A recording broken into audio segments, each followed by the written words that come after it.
Welcome back to the channel, Snow Trucking. I'm Matt, and we spent so long in the door that okay, might throw a strap up there. Yeah, I'll probably go grab a strap and at least strap it down. We spent so long in the door that we just stayed there and slept. So we got here last night at 6 p.m. Our appointment was 7, and they got done loading us at midnight. Alright, it's gonna get loud for a second.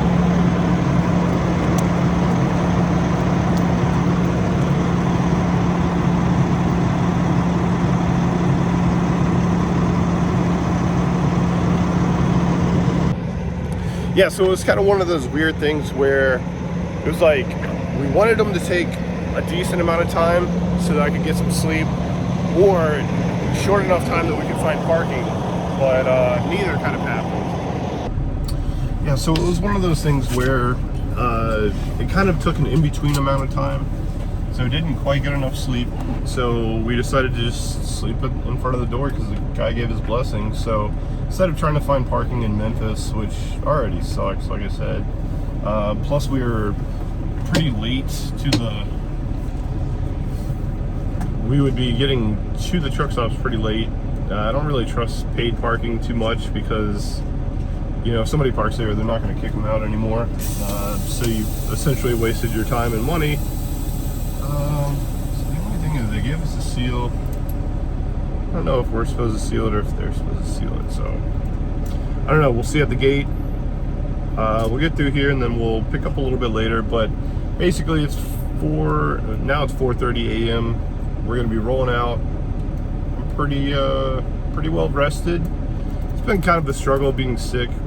We weren't quite getting a ton of rest, especially while rolling and also in between delivering. The last load we kind of had to run a little bit tight just because just being sick, couldn't get a ton of miles in. But we're on the up end. Still a little congested, as you can probably hear, but nothing too bad. Yeah, so this is going to take us to Goodyear, Arizona, and we are currently in Memphis, Tennessee. So gonna be a lot of I-40 pretty much all the way across till the end of time. So when I pulled up to the guard shack, there was no movement, so I figured setting the air brakes would be loud enough if somebody was taking a nap that they would be startled. It didn't happen. So Liz had to go around and kind of like knock on the window, because the pass-through window that you like talk to them through was only on the entrance side. So we got that all done, got the trailer sealed up, and now we're out of here. We have 1,500 miles to get there, and we have like 2.5 days, something like that. So shouldn't be any problem. Especially now starting out with a full clock and some rest, I should be able to get a good chunk of it done today. And yes, before somebody says, the high-speed fan is stuck on. It is, the fan control module is dead, so we're gonna wait until we're done with all of these runs and we get to the house, and we'll get it solved, get it replaced. It's not affecting the fuel economy at all. We've done the diligent work of calculating the fuel economy, and it hasn't made any difference. So it's really just an annoyance at this point, but we'll get it fixed eventually. All right, so I got about 6 hours, 5.5 hours of driving in. I think we're gonna switch for the day. We don't have to get a ton of miles in today. We can wrap it up tomorrow. There's 1,178 left to go total. So we didn't really talk about this load too much. So we picked it up from a warehouse, typical, just like a logistics warehouse, nothing special. And it's actually going to Dick's Sporting Goods. It's a load of Yeti products, like Yeti coolers and tumblers and things like that. So it's fairly light. Trailer, you know, as you guys saw, it's loaded pretty close to the back. Weighs like 10.5. Yeah, 10.5, yeah, something like that. So we're getting pretty good fuel economy for, you know, it is a little mountainous to Arkansas, and yeah, it's not too bad though. Good fuel economy. It's light. This trailer rides so poorly. One of the wheels is not balanced at all, like by any means. I know they don't physically balance them, but that one's completely out of balance. So you saw the tire? Yeah. So wait. Yeah, it's bad. But yeah, this is also a drop and hook as well on the receiving side. So if you guys have noticed, there's a ton of what used to be our red flags, like we wouldn't take this kind of load. But this goes back to our point of a few videos ago where we said you have to kind of pivot in the market. Just kind of, you do things that you don't normally want to do just because you're in kind of like survival mode where you don't have the luxury of being picky about the stuff. So normally we don't do the big box retailers. So Dick's Sporting Goods would probably be out. We don't do drop and hooks at the receiving side. You know, throw that out the window. Well, we wouldn't normally go to Arizona as well because it's a dead market, but you know, you got to throw that out of the window. We're gonna deadhead from basically Phoenix over to California again, take the same load that we took getting us out to Alabama. Yeah, and then from Alabama we went up to Tennessee. So it's just a whole lot of things that in good times we would say, nah, we're not gonna do that. We don't do that stuff. But you know, when times get a little tighter, you have to take the stuff that you normally wouldn't. And that's what we have been doing. We're definitely not picky about this stuff anymore. We hardly even ask who the receiver is because it doesn't matter. You'll catch us at food service places, not because we want to be there, but because that was the best load, or it lined up the best, or had a ton of miles, or whatever. Find us at big box retailers, again, not because we want to be there. Dropping hooks. I don't know, I'm more okay with dropping hooks now. She's a direct agent, but she does this load several times a week. Right, and so we've worked with her actually before. Having a trailer pool is, I believe her when she says she has a bunch of trailers out there. Yeah, so I mean, we are still leery on the drop and hook on the receiving side. You won't see us doing a whole lot of it. Like for FedEx and for people that we've worked with for quite a bit, we'll do, but you still have to protect your business, because if you lose your trailer, I mean, you can grab a power only here or there, but you're going to be pretty stuck without a trailer. So we still protect our business in that aspect. But I think we're going to try to get to Amarillo tonight, and then from there tomorrow we'll just basically wrap up the trip, and then we have a pretty much anytime Monday starting at 12:01 a.m. Monday morning until what, like 6 p.m. or something? I don't know when. I think it's like basically an all-day window. All-day window, yeah. I was just shooting. I wanted to get there early in the morning. Yeah, so we might even make it. I don't know how the sleep's gonna line up, but we might make it to where we drop it early in the morning. Then we get all the way out to California and pick up that next load and get it rolling back towards the east.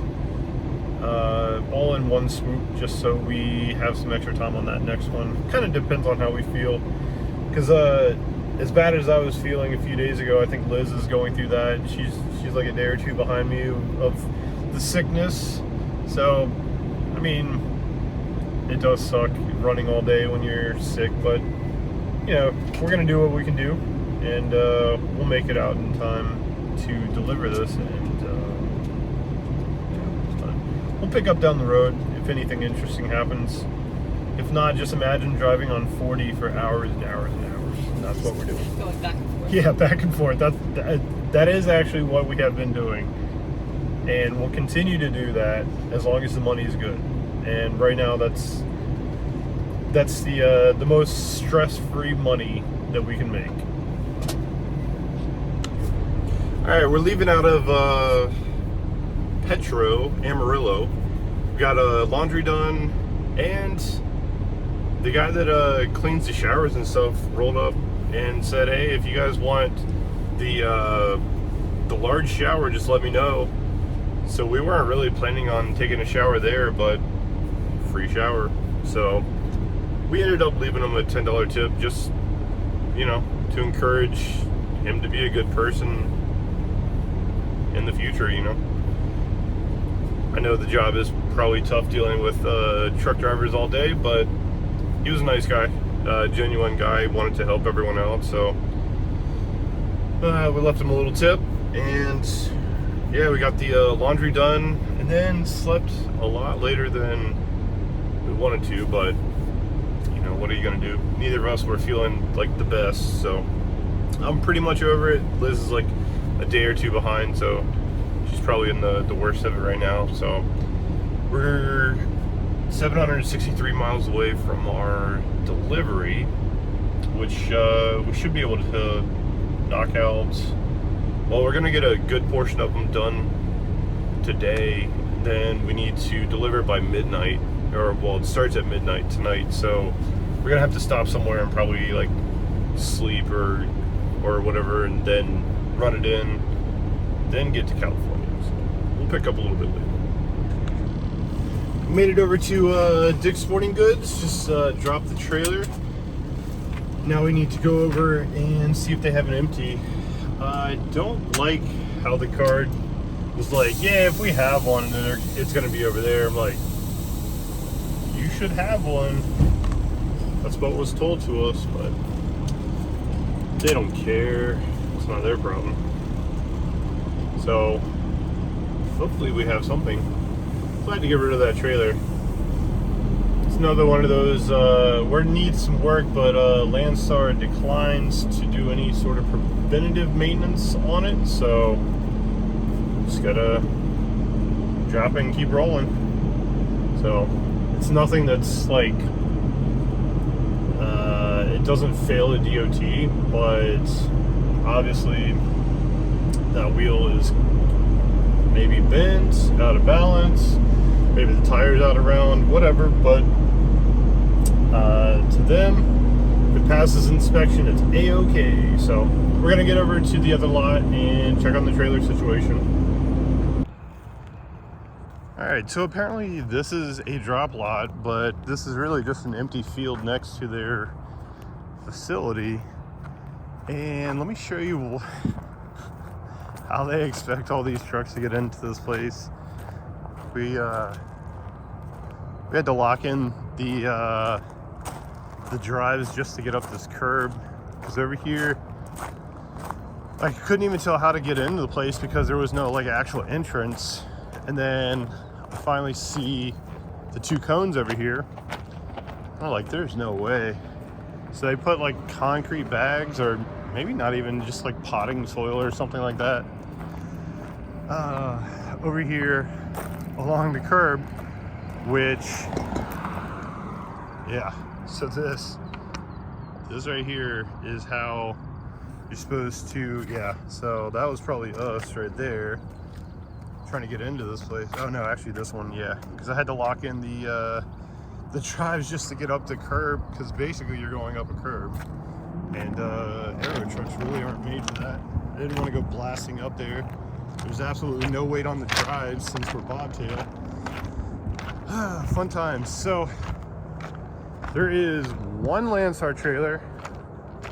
It is pretty old, but has a fairly recent inspection, so we're gonna hook up to it, check it out, and luckily our next one's a drop and hook as well, so if the trailer sucks, then we'll leave it there. All right, we got that trailer picked up. It actually rides really well.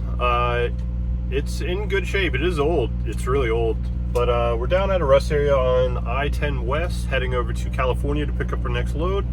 I think we're going to end this video here. It's been a while since we've put up a long episode. It's been a few talking videos ever since the computer went down, but the power supply is working. Laptop was charged, just haven't used it. So thank you guys for watching, and we will catch you on the next one.